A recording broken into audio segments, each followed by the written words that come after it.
So আ এখন আমি তোমাদের সাথে কিছু শেয়ার করি যে লং টার্ম বলতে কি বোঝায়? যারা ভাবে যে লং টার্মের জন্য ইনভেস্টমেন্ট করব, লং টার্মে কিছুই হবে না। সো লং টার্ম বলতে কি বোঝায়? লং টার্ম বলতে বোঝায় যে যারা 90s থেকে যারা ইনভেস্টমেন্ট করে আসছে, তাদের হাতে যে এক্সপেরিয়েন্সটা আছে, তাদের যে মার্কেটের সম্বন্ধে যাদের অভিজ্ঞতাটা আছে, যারা ট্রেডিং করছে লাস্ট ২০ বছর, ২৪ বছর, ২৫ বছর এবং আমি আমারও এক্সপেরিয়েন্স থেকে বলছি।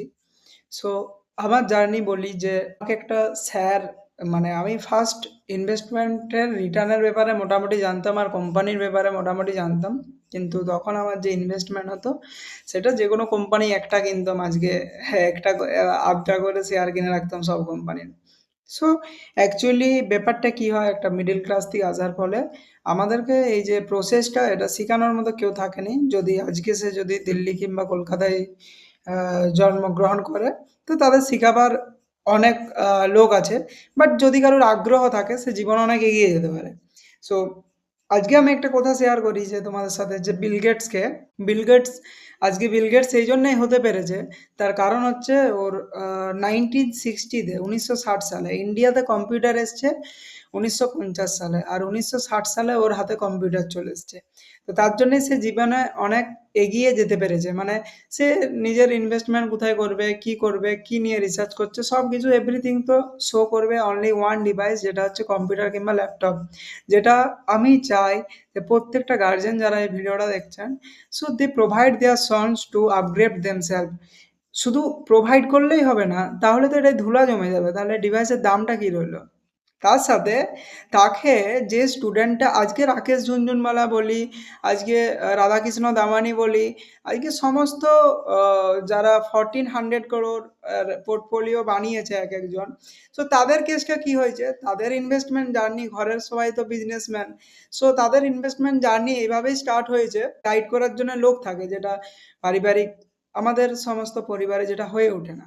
সো আমরা যে রাস্তাটায় যাবো যে আমাদের উইথআউট আমাদের যে ইচ্ছা আছে সেই ইচ্ছাটাকে আ বা প্রকাশ করার মতো কোনো ওয়ে থাকে না। কারণ আমরা আগেই অন্য জায়গায় গিয়ে ভর্তি হয়ে যাই।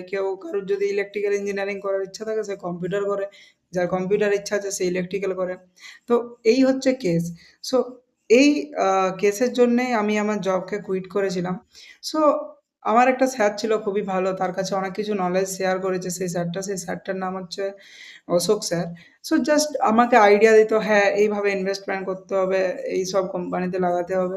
তবে পরে আমি আ আগিয়ে যেতে পারবো। তারপর থেকে আমি ছিলাম মোবাইলের এক্সপার্ট। মানে আমি আ 2000 15-16 থেকে আমি মোবাইল ইউজ করছি।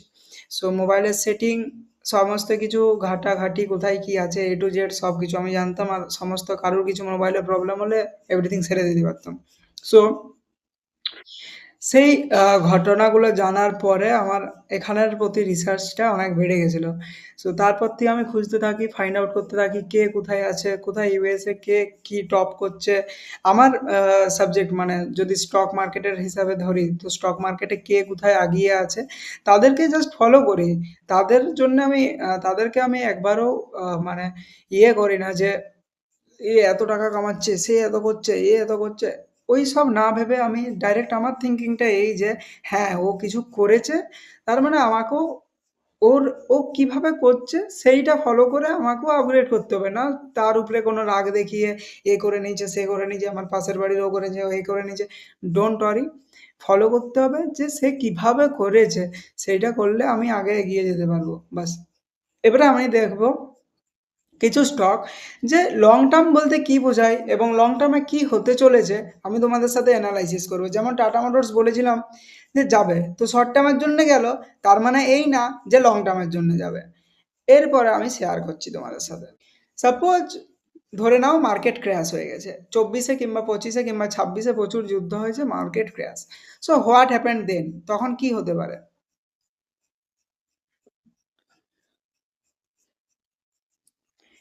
এটা হচ্ছে মারুতি সুজুকি শেয়ার। ওকে, এটা হচ্ছে মারুতি সুজুকির ডেলি চার্ট, উইকলি চার্ট এগুলোই আমি তোমাদের সাথে শেয়ার করেছিলাম যে ডেলিতে কি হচ্ছে, উইকলিতে কি হচ্ছে এগুলো দেখার জন্য। এটা হচ্ছে মারুতি সুজুকির ডেলি চার্ট। ওকে, আর এটা হচ্ছে উইকলি চার্ট। উইকলি চার্ট এবারে উইকলি, ডেইলি কিরকম যাচ্ছে সেইভাবে আমরা টুকটাক ইনভেস্টমেন্ট করি। কিন্তু যখন আমরা লং টার্মে ইনভেস্ট করব তখন তো আমরা ডেইলি আর উইকলি চার্ট দেখব না। আমাকে আরও পিছনের ডাটা দেখতে হবে। সো আরও পিছনের ডাটা টাটা মোটরসটাই আগে দেখাই তারপরে মারুতি সুজুকি দেখাবো। যারা বলে লং টার্মে কিছু হবে না, লং টার্মে কিছু হবে না তাদেরকেই আমি দেখাই ব্যাপারটা। সো 6 মান্থ 6 মান্থের চার্ট দেখাচ্ছি।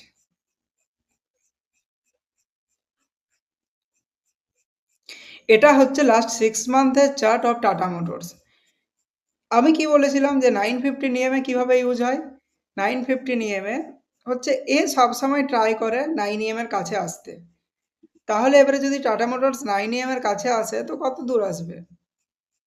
700 700 700 পর্যন্ত নামবে। আমরা দেখব টাটা মোটরস কখন ডাউন হয়েছিল। So find this.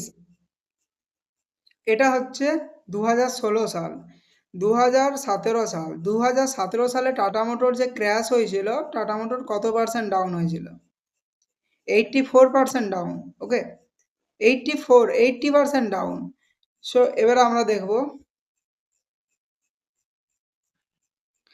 যে এত 80% ডাউন, মানে এই স্টকটা যেভাবে মান্থ ওয়াইজ গেছে, যদি এই স্টকটা ডাউন হয়, সো আমরা মোটামুটি এতটা ধরতে পারি যে 30%, 30-40% আমরা ধরছি, 30-40% পর্যন্ত ডাউন হবে। কারণ এই মুভটা যদি এভাবে হয়, সাপোজ এই মুভটা যদি এভাবে হয়, লং টার্মের জন্য আমরা কি ভাবতে পারি, এই মুভটা যদি এভাবে হয়, এই মুভটা মোটামুটি এতটা তো আসবে 100%। এটা একটা মার্কিং করি আমি। তো লং টার্ম কেসেসে এতটা আসতে পারে। যদি এর থেকে একটু বেশিই আসে তবুও তো কোনো অসুবিধা নেই। সো লং টার্ম কেসে এতটা আসতে পারে, এতটা মানে 600, 17, 700 এই পর্যন্ত আসতে পারে। সো যারা লং টার্মের জন্য চিন্তা ভাবনা করছো তাদের চিন্তা ভাবনাটা এই হতে হবে যে আমি যদি 2 বছর 3 বছর কাউন্ট করে ইনভেস্টমেন্ট করি, 7 বছর 8 বছরের জন্য, আমার ভাবনাটা এই হতে হবে কারণ আমাকে 60% রিজেকশনের জন্য ওয়েট করতে হবে। কতটা এগিয়ে গেছে 9 এর থেকে। সো এরপরে আমরা দেখবো মারুতি সুজুকি। টাটা মোটরসের ডাউন সাইড বললাম 40-50%। Maruti Suzuki India LTD, Maruti Suzuki কত পার্সেন্ট ডাউন সাইডে আসতে পারে? এটা হচ্ছে জানুয়ারি 18, 18-র পরে কত পার্সেন্ট ডাউন সাইডে নেমেছিল? 18 পরে 46% ডাউনে নেমেছিল, 46%। তো এটার যে রিজেকশনটা হবে আশা করি, তো এখান থেকে এতটা পর্যন্ত ফল আরামসে হতে পারে, মানে মারুতি সুজুকি শেয়ারটা আবার 9,600 টাকায় নেমে আসতে পারে। সো এবারে এবারে আমি শেয়ার করি তোমাদের সাথে, এই যে সবাই বলে না প্রফিট বুকিং, প্রফিট বুকিং, সবাই বলে লং টার্মের জন্য আমি 3,000 গুণ করব, কেউ বলে আমি 10,000 গুণ করব। সো এগুলো কখন পসিবল হয়, তারা কি করে, তাদের ইনভেস্টমেন্ট স্ট্র্যাটেজি কি, আমি বইটা পড়ে যেটা শিখেছি সেটা হচ্ছে দ্য ইন্টেলিজেন্ট ইনভেস্টার। সো এটা সিস্টেম হচ্ছে, সাপোজ আমি যদি কোনো স্টকে 12,000 কি 15,000 টাকা লাগাই, তো সেই স্টকের ফার্স্ট 15,000 টাকা তুলে নেবো, তুলে নিয়ে বাকি যে টাকাটা পড়ে থাকবে সেটা আমার ওখানে ইউজ হবে। এরপরে এমনটাও নয় যে বাকি যে টাকাটা পড়ে থাকবে সেটা আমি 10 বছর, 20 বছর, 30 বছর, তার যদি কোম্পানিটা চলেও যায় তবুও রেখে দেবো, এমনটাও নয়। সেই টাকাটা আবার কিছু উপরে যাওয়ার পরে সেটা থেকে আবার আমি কিছু কালেক্ট করব, আবার কিছু কালেক্ট করব, এরকমভাবে কমিয়ে কমিয়ে যাব। কারণ আমাকে আলটিমেট মার্কেট ফলের জন্য ওয়েট করতে হবে। এবারে সেই টাকাটা আমি রাখবো, অন্য কোথাও ইনভেস্টমেন্ট হবে আবার। আফটার দ্যাট কী হবে, আবার যখন মার্কেট ফল হবে, 30% ক্র্যাশ নেমে আসবে, তখন আবার সেই জায়গায় ইনভেস্ট করে দেবো। ব্যাপার হচ্ছে এই, কারণ মার্কেট অল টাইম হায়ার কাছে এই যে যাচ্ছে, আগিয়ে আগিয়ে যাচ্ছে, ট্রেন্ডিং মার্কেট। এটা যদি লং টার্মে কেউ ধরো, একে এখানে নামতেই হবে, 9,700-তে নামতেই হবে, 100% শেয়ার করছি। এবং তোমাদের যদি কারোর কিছু প্রবলেম থাকে, কারোর যদি কোনো কোশ্চেন থাকে, প্লিজ আমাকে শেয়ার করো, তাহলে আমি তোমাদের অ্যান্সারটা যাই করে হোক খুঁজে বার করার চেষ্টা করব। উইদাউট এনি কমেন্ট আমারও তো ভালো লাগে না বারবার। সো আমি আরও কিছু এমন টাইপসের লজিক শেয়ার করব যেগুলো দেখলে হ্যাঁ হ্যাঁ বিলিভ হয়ে যাবে। এবারে একটা জিনিস দেখিয়ে দিই তোমার, এগুলো কি, এই যে ডি লেখা আছে মারুতি সুজুকিতে, ডেভিডেন্ড, এগুলো হচ্ছে ডেভিডেন্ড দিয়েছে কোম্পানিটা, ঠিক আছে? এই হচ্ছে long term investment. Book your profit, যখন তোমার মন যায় প্রফিট বুক করতে থাকো, তবেই মার্কেটে এগিয়ে যেতে পারবে। আমি জানি অনেকে 1,00,000 to 100 crore বানিয়েছে। সো তাদের অনেকের সাথে আমার মানে আমার নেটওয়ার্কিং এ আছে। সো তারা তাদের যে স্ট্র্যাটেজি এটাই বলে, ডোন্ট পুট ইউর অল মানি সবসময় এখানে পুট করে রাখার দরকার নেই। ইউ জাস্ট প্রফিট বুকিং করতে থাকো, তবেই তো তুমি মার্কেট থেকে কিছু বার করতে পারলে। সো তোমার ওই যে প্রফিটের টাকাটা, সেই টাকাটা আবার ইনভেস্টমেন্ট হবে কখন? মার্কেট ফলের সময়। বাস সেম থিংস অ্যাপ্লাই বারবার, এটাই। আর হচ্ছে আমি বলবো যাদের এজ এখনো 15 থেকে স্টার্ট হচ্ছে, please buy a laptop and do your own, everything is here. কারোর যদি মেডিকেল ফিল্ডে যাওয়ার ইচ্ছা আছে, মেডিকেল ফিল্ডের এমন এমন জিনিস আছে এখান থেকে বের করা যাবে। So everything you can do from here. এখানে নাসার তো ডেলি ক্লাস চলছে, ইসরোর ডেলি ক্লাস চলছে। যা খুশি তুমি অ্যাটেন্ড করতে পারো ইসরোর অনেক অনেক অনেক কোর্স ফ্রিয়ে প্রোভাইড করছে, ফ্রিয়ে চলছে ক্লাসগুলো। সো আমি এআইটা করলাম কারণ আমার অ্যালগো ট্রেডিংয়ে লাগবে, ফাইন্যান্সে এআই লাগবে, সো এআই এখানে ঢুকে গেছি। বাস এই আর কি। Thanks for watching. প্রত্যেকটা গার্জেনকে বললাম, দেখুন প্রত্যেকটা ছেলেমেয়েকে যেভাবে তৈরি করবেন সেভাবেই সে আগে যাবে, তবে আগে যেয়ে সে সাইড সরে যাবে উল্টাপাল্টায় গেলে। সো অ্যাট দ্য টাইম কী করা উচিত, এই যে বড় বড় ইনভেস্টমেন্টের ছেলেমেয়েগুলো বড় বড় বিজনেসেই কেন বানাতে পারে, বড় বড় বিজনেসের ছেলেমেয়েগুলোই বড় বড় বিজনেস কেন বানাতে পারছে? That's why the main reason. ছোটো থেকে ভালো গাইডলাইন্স পাই। সো আজকে আমি শেয়ার করছি হাউ এ কিং, একটা রাজা কীভাবে কন্ট্রোল করে দেশকে। সাপোজ একটা বড় কোম্পানি আছে, কোনো নাম শেয়ার করছি না আমি, বড় কোম্পানি শেয়ার আছে। আমরা সব যারা এখনো পর্যন্ত সিগারেট খায়, বিড়ি খায়, ভাবছে অনেক কিছু ব্যাপার খুব ভালো জিনিস। সো আমি শেয়ার করছি। সাপোজ আমার মন গেল আমি ৫০-৬০ হাজার লোককে মেরে ফেলতে চাই। কারণ আমি জানি যারা সিগারেট খায় তাদের কাছে পয়সা আছে। সো আমি কি করব? আমি নিকোটিনের পরিমাণ আস্তে, আস্তে, আস্তে, আস্তে বাড়াতে থাকবো। আমি নিকোটিনের পরিমাণ বাড়াতে থাকবো। কারণ আমি জানি ও মরে গেলে আমার প্রফিট। কারণ ও বেশি কিছু শিখে গেলে তখন আমার প্রবলেম হবে। ঠিক আছে? আর আমি চাই না কখনো আমার প্রবলেম হোক। ও থাক, আর আমার ফ্যামিলিকে আমি অলওয়েজ যে এখান থেকে দূরে রাখবো, সিগারেট, মদ, বিড়ি এখান থেকে দূরে রাখবো। কারণ আমাকে রাজ করতে হবে। আই এম দ্য কিং, আমাকে রাজ করতে হবে। আর ওকে মারতে হবে। আমি সিগারেট বানাবো, ওকেই খাওয়াবো, ওকেই মারবো বারবার। আমার ফ্যামিলি অলওয়েজ হায়ার লেভেলে থাকবে আর ও মরে, মরে যাবে তাড়াতাড়ি। বাস এটাই। Thanks for watching. একটা কথা বলতে বারবার ভুলে যাই, like and subscribe my channel. আরও পরে আরও একজন ভালো আরও অনেককেই আমার চ্যানেলে নিয়ে আসবো, তোমাদের সাথে কথা বলাবো। Thank you guys. Like and subscribe please. আমি জানি আমার অনেক ভিউয়ার্স যারা আছে তারা আমার চ্যানেল সাবস্ক্রাইব করনি। I don't know why, but you don't believe যে আমি কত আমার আমি কত টাইম স্পেন্ড করতে পারি মার্কেটের সাথে এবং কতটা লং টার্ম আমার চিন্তাভাবনা।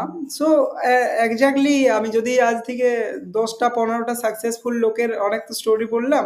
সো একটা পয়েন্টেই মেন চলে আসে, সেটা হচ্ছে long term planning. Long term প্ল্যানিংয়েই তোমাকে আগে নিয়ে যেতে পারবে। So I have long term planning. বাস এটা দেখে যারা ইন্সপায়ার হয়ে আগে বেড়ে যেতে পারবে, অনেক বেটার, আমার থেকে অনেক আগে যেতে পারবে। এই যে ভিডিওগুলো তোমরা দেখছো, যাদের আমার থেকে কম এজ, তারা ভাবো অনেক আগিয়ে গেলে।